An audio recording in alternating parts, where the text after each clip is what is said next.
Hi, I'm Anika Rabbani and I'm a yoga teacher and I own a yoga studio in Banani. So when I was 31, I had my baby, my only baby, and she was born in Dhaka at a local hospital, at one of the better hospitals.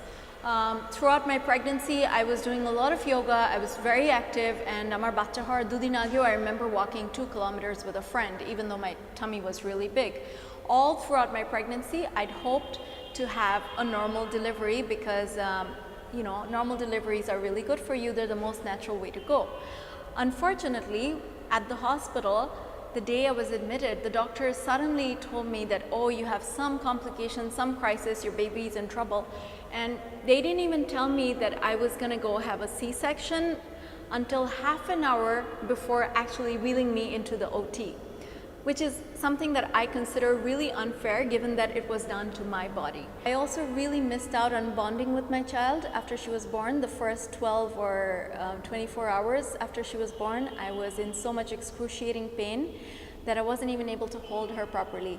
I feel like this is traumatic not just for the mother, but also for the newly born child who's been carried by the mother for 9 months and then suddenly he or she is taken away. Cesareans also take a longer time to heal. So it took me about 14 days before I was able to walk properly again, before I was not in pain. So coupled with the breastfeeding and the lack of good posture due to my stitches, it was extremely painful, and I did not enjoy that time in my life. I did not enjoy being in my body at that time. I felt really, really helpless, and I kind of felt butchered in a way. So a lot of women come to me and they ask me, how do I reduce my belly? The thing is, the fault of it is not in your belly, it's actually a weakened pelvic floor. And I believe that hospitals in Bangladesh do not tell you how to do pelvic floor exercises to the extent where it's actually effective. So women after deliveries such as C-sections, or even in some cases normal births, end up with severely damaged and weakened pelvic floor muscles.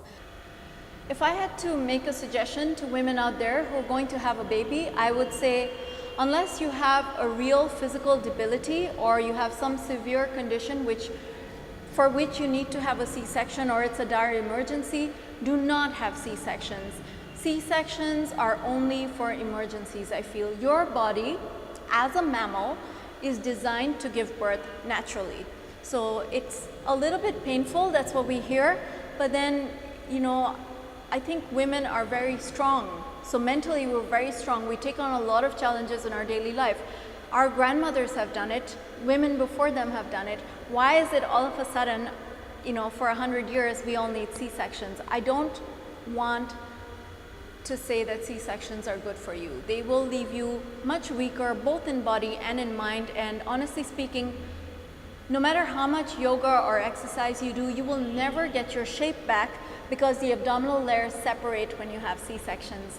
So that is just my 2 cents from my own personal experience and from the experience of having seen hundreds and hundreds of women's bodies in my classes.